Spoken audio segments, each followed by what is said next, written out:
Things are so arranged in nature that you cannot support one form of life without maintaining others which in turn support it. And, by the same token, one form cannot be destroyed without pulling down the structure upon which it rests and the superstructure it upholds. This mutual dependence, solidarity, or community of interests is, after all, and generally nature's most distinctive characteristic. This quote comes from Roy Bedichek in his 1947 book, Adventures with a Texas Naturalist. Bedichek made these observations after observing and gazing upon the consequences of unchecked and short-sighted grazing practices in the hill country. Fast forward 78 years, and one may be forgiven for thinking that this observation fell upon deaf ears. Here, in the modern day, set stock grazing has left us with a hill country that is sick, depleted, and at risk. Thin topsoil, biodiversity erased, and water sequestration dangerously low. Ruminants in the hill country are intrinsically linked. Long before the arrival of European settlers in central Texas, bison grazed these lands and were an integral part of how they functioned. So, this begs the question, what is the middle ground? We find ourselves, the team at Symbiosis, trying to find the answer to that question. How do we effectively manage cattle and other ruminants in a way that benefits the land and helps restore it to what it once was, whilst doing so within the modern context and the confines of which it places upon us?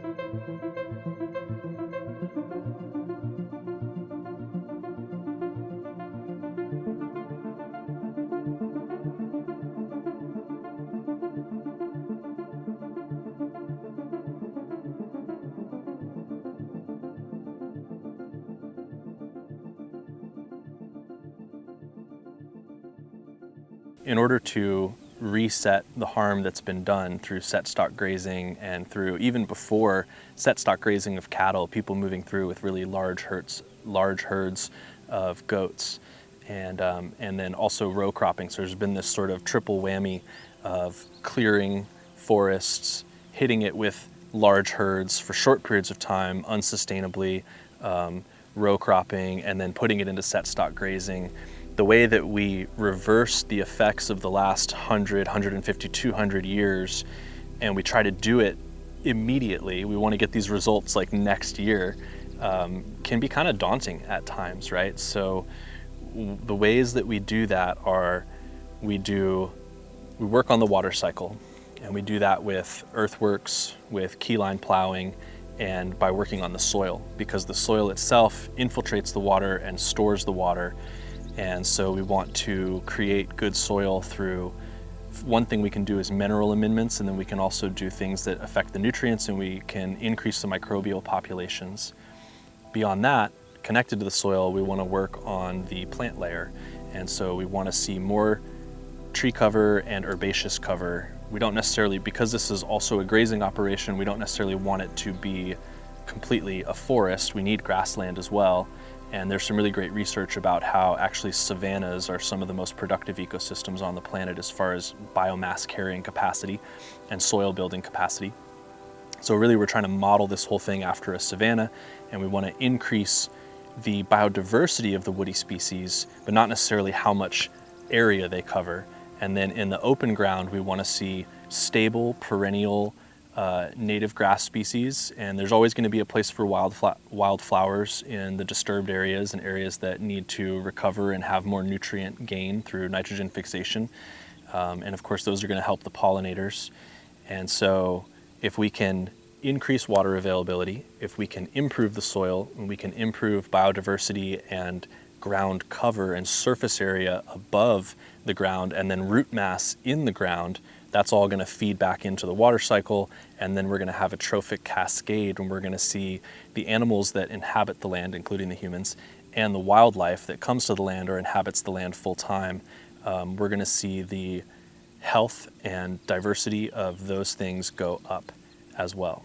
So this particular property was very similar to many properties in the hill country that has just had set stock grazing, about 26 longhorns and 1 horse for an infinite amount of years. The landowners inherited all the livestock, they wanted to keep them all, so it's just a bit of a animal refuge.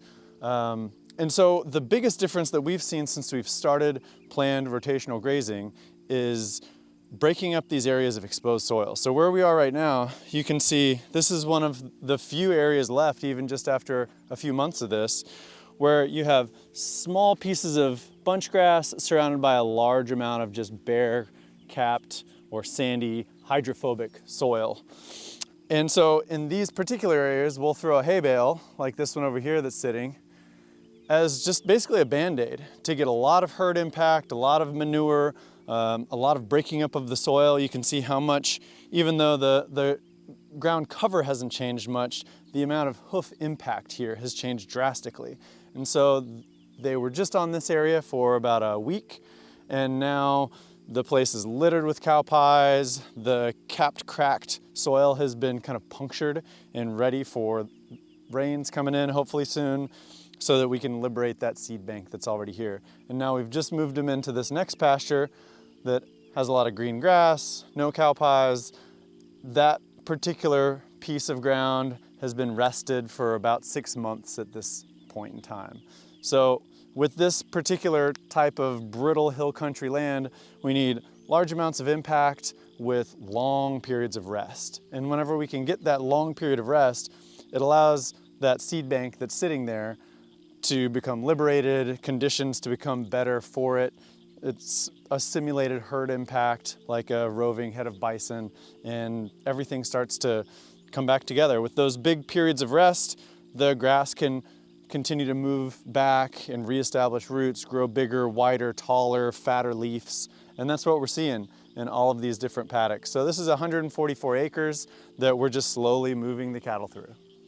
All right, so I personally did a lot of the seeding out here with our no-till seed drill, and it's not very big. You know, a lot of times we hire Lee at Southwest Farms to do it. He has a much bigger no-till seed drill, so he can cover a lot more ground more quickly, but we're doing it ourselves with like a little 4-foot wide no-till seed drill. I'll show you guys what that looks like here in a second. And so I was out here for almost a month seeding, you know, all of this ground, and I can remember how bare it was, and when I look out here, I can see the progress that we've made even with this lack of rainfall that we're having. So over here, it's much more sparse, and if you were to look down at like 1 square foot, you'd see that there's probably anywhere from 10 to 20% coverage depending on which square foot you choose. And then when you come just a little bit this way, we're up to closer to 50% cover on that ground. And so there's a really big difference, and what we're gonna see over time as we manage this land well with the rotational holistic management system is that we're gonna get more and more cover even in the higher ground where it's currently more bare. So one of the simplest, easiest ways into planned grazing is just moving the infrastructure that you're already having. Things like where you put the hay. You know, hay is a tool, the fence around the hay is a tool, the animals are a tool, how their behavior changes, where they feed is a tool. And so this area was all open soil, very similar to this, you know, just lots of open, cracked, dusty soil that just blows away in the first rain, and then little pockets of broad-leafed, low-lying, flat plants. And so over time, instead of just feeding them in the same place, we would put that supplemental hay bale right here, let them eat everything. When they got to the very bottom, instead of just throwing another hay bale into that ring that protects the hay from just being stepped on too much, we'd pick up the ring, roll it 30 feet away to another dry, capped earth area that needed more hoof impact, and drop the next hay bale there. So even though we haven't gotten much rain in the last 6 months, we have dropped 5 different hay bales slowly, successfully over time, creating a lot more herd impact in each area where the hay has been. The hay is moving, creating the animals to move differently, and we're getting a lot more growth in these areas that were just pure capped earth and exposed dry soil. And now, you know, just a few months later, even though it doesn't look like much, this is a lot more than it was. And that's all we're shooting for, is something different than it was, more green cover, more ground cover, more tall sweet grasses instead of low-lying, shrubby, deep tap-rooted, you know, weedy things, woody things that are less grazable. Okay, so I just wanted to point out some of the plants that are growing here together in this pasture as it's recovering. So we've got silverleaf nightshade, which is non-palatable, toxic, grows a really deep taproot and comes back very quickly when you pull it. So very hard to get rid of once it's established, but it does have a role in that these non-palatable plants, even in a state of overgrazing, the animals won't eat them because they can't. And so they're providing some cover. They're trying to hold the ground and get the process of recovery started.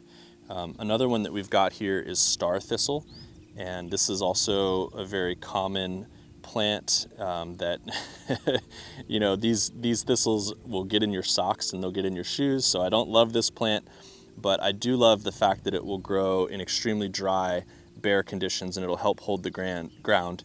So sort of in a progression, we've got like nightshade and star thistle are very early, highly overgrazed plants. So you're gonna see those come back first. And then we've got plants like this thistle right here. I actually can't tell if it's a milk thistle or something else, but they create those really nice purple flowers. That would be sort of next in this succession. And then we start to see wildflowers and leguminous plants, like there's some sensitive mimosa out here. And then we start to see the grasses and grains, if you've put out some cover crop, are the next layer. And that's how things move from nothing growing towards a native grass, prairie, or savanna. So a lot of times people see these recovery species, which often have thorns or some sort of burr, and they'll go to poisoning. They'll use herbicides to get rid of them. And the problem with that is you just lock yourself into a cycle. So if that's the only thing that wants to grow there and you hit it all with herbicide, now you don't even have that going for you. And you're trying to force the ecosystem to go through a successional process. You're trying to skip steps. And sometimes you can do that, but sometimes it's just not going to work. You're going to waste your money. You're going to slow down the natural process of recovery. And really these plants are indicating to us that there's not enough rest time, and that there is, in some cases, nutrients or minerals lacking in the soil that we need to build back up. And it's a sign that the land has not been able to go through its natural processes, usually because of a long period of set stock grazing. And that's why more and more thistle, more and more nightshade, more and more of these non-desirable plants are showing up instead of the bunch grasses and wildflowers that we really want to see. So this was one of the first sites that we started applying basalt to, and it's really neat to come back out here and still see it on the ground. One of the things that I love about the basalt as a soil amendment is that it really focuses on all of the minerals that are lacking from limestone-based soils that were created from limestone parent material. And it's still out here 3 years later, and every time that it rains, it creates a little bit of decomposition of that mineral, and it helps to release it into the soil. Also, microbes are going to start eating the basalt. I don't know that eating is the right word, but dissolving the basalt a little bit, and then over time that spreads out. But this should last for hundreds, potentially even thousands of years, because once the minerals are present in the soil, they stay there for a very long time. So unlike adding compost or chemical fertilizers, where it's something you have to do every year in some cases, this is a lifetime application amendment. So all across this landscape, it's very hilly, kind of this high plateau shedding into the Pedernales River. So we came in a few years back and built about 5,000 linear feet of these broad, wide, 10-foot wide swales, 10-foot wide berm conservation terrace. And then just last week, we came back in with free trees provided by an organization called Contour Lines, and used a tree planter to plant about 8,000 trees in 2 days into these conservation terraces. So now when the water sits, it doesn't just sit and evaporate, but it will sit and then feed these mixed, diverse natives and food-producing trees of all sorts, so that we can get a wind break, a sediment break, and so we can manage the water erosion as well as the wind erosion all across this property. And then we'll continue to have strips of pasture in between with strips of trees that are fed by passively irrigated rainwater. And then we go into the next pasture And so now we're getting the nutrient cycle on this property back on track with keeping the resources where we need them so that they can do what they do to create more biomass, which is then transpiring, breathing out their gases, which then make it rain more, and we get a more functional living ecosystem, nutrient cycling, water cycling, remaining here on the land instead of just washing off, continually taking the topsoil and sedimenting in the Pedernales River. Okay, so I'm standing on one of the first leaky weirs or ephemeral ponds that we built out here at Serendipity, and I actually remember when we started working on this, I was like, oh no, because we had this intention to build about 50 of these features out here or more, and there was just nothing but huge rocks coming out of the ground, and we were digging them up with the excavator and the skid steer. It was really hard on the machines, it was slow going, but eventually we built up this kind of dam wall across this valley out of these rocks. And then I thought, well, that's going to be very porous against water initially, and so we got granite fillings, or just kind of like the leftovers that they don't sell. They're not screened or sized or graded from the granite quarry up in Marble Falls, and we brought them down here, and that was just one of the most effective, cost-effective ways to just cover this up with something that was really heavy and dense so it could start to fill the cracks between those rocks. So we did that, and now I can see that this has been doing an extremely effective job of slowing down the water, creating a pond back this way, and now you can see it starting to revegetate. There's burr clover, there's a ton of bluebonnets, and that's mainly what's showing right now, but I'm sure that there's a lot of other biodiversity coming through. And luckily for a lot of the rest of that project where we were working on building all of these structures, not every single one of them was this rocky, so it did get easier as we went. So another reason that we decided to use granite here is because, like basalt, granite is a really good soil amendment for limestone-based soils. Granite has a lot of the minerals that are lacking from limestone.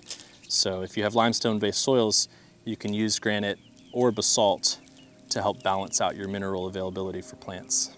You know, I want to be really clear that animals are not the problem in and of themselves. The animals are just acting within their nature, and it's actually how humans have taken them out of their ability to act as a beneficial part of the ecosystem that's the problem. And I'm not here to point fingers at anybody, but it's the whole system and the way that it's set up, and the way that you get your agricultural exemption, and the way that the NRCS sets your stocking rates, in the way that we're economically incentivized to do the easiest thing, which is to just set stock graze. The animals have access to the whole property the whole time. There's usually one water source, there's usually not a lot of shade, and over time we know that that produces soil degradation, loss of biodiversity, and is going to affect the water cycle such that it moves all of Central Texas towards desertification. All right, I want to show you the second canyon where the seep springs are. I don't think we've ever gone down here together, but these are really the biodiversity hubs, and when you're approaching them, there's just a lot of bare rock from erosion on the ground here, and it's not until you get right up on it that you feel the cool air coming up. You start to hear some of the trickling water, and you start to see how many different tree species that don't exist up above the canyon are growing down here. Yeah, I mean, it smells different down here, it feels different down here, the sheltered environment, the diffused light, the evaporative cooling, especially when you come down here in the middle of summer, it's always 10 degrees cooler. And so I can imagine, you know, people in times before AC especially really spent more time down here in the canyons, and how all the water that soaks into the ground up above is coming here and popping out in these little seep springs and then creating these pools. And that's why there's all this maidenhair fern here. I'll try to get over to it without falling in the pool. Whoa. So you only find maidenhair fern growing in concert with a seep spring. And one of the reasons it's called maidenhair fern is because people have used it to create like a shampoo from the roots, and it's usually an indicator that the water is clean. So that means that you could find a way to put a cup or a bottle or some sort of vessel up to the seep spring and harvest that water and drink it, whereas I wouldn't necessarily, even though this is just a little ways away, this pool here has more of a chance to be contaminated than something that's coming straight out of the rock where you see maidenhair fern. So the canyons are a really important indicator of the health of a place because all of the water flows down to them, and typically the grazing animals can't get down into them. So they're always a hub for biodiversity because of that extra water and because they're protected from the grazing. I think even deer have a hard time getting down into some of these canyons, but they do to get water. So there also is some protection from that grazing from deer. You can see behind me on this canyon wall, there's water stains. And that's partly from water actually surface runoff flowing down. And then that's also partly from water seeping out through limestone, because limestone is very porous and so water can slowly move through it. It's partly why we have all the aquifer resources that we do. So when we come down here to these canyons, we're looking to see how much water is flowing, because even in times of drought like we're in right now, there's always going to be some moisture down here. But what we're looking to create is an increase in flow and how regularly these areas have running water in them.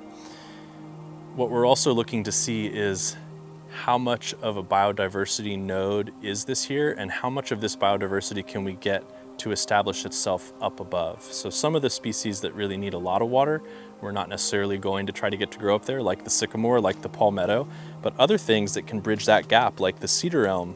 There's a cedar elm here, there's a mulberry, a wild mulberry tree growing right here.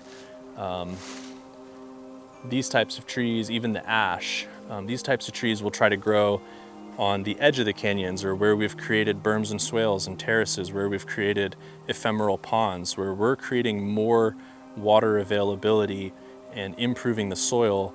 We want to try to then create biodiversity nodes up above and out of the canyons so that we can see this spread out across the whole 200 acres. One of the things that makes me actually really excited is that Texas as a whole could be one of the most productive places in the world, like the breadbasket of the world, if we apply regenerative agriculture to all the different ecosystems here, and we produce cattle in a way that builds soil and heals the water cycle, if we grow our crops in that way, if we do syntropic agroforestry and apply everything that we know that actually is based after how ecosystems function, we could produce so much food here. And there needs to be some economic reform around these things, but with the right changes, that could actually be a really profitable venture, and it could be a really fulfilling venture for the people who actually want to get out there. And I know there's droves of people who want to work with the land. We get emails all the time of people asking to just volunteer with Symbiosis. And so there's a calling for it. And with just some minor changes, we could have this huge food-based, natural solution-based revolution. And it could actually be a driver for economic good as well within Texas, even as the land is being healed. And it could be a driver for humans to have more fulfilling lives as well.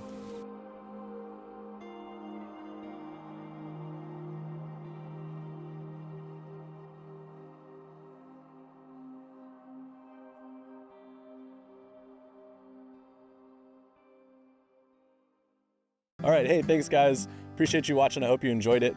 And if you want to learn more about what we do, how we do it, why we do it, you can hop over to our website. There's tons of good articles. You can join our newsletter. You can follow us on YouTube, Instagram, and TikTok. We'd love to see you there and answer your questions. Thanks again.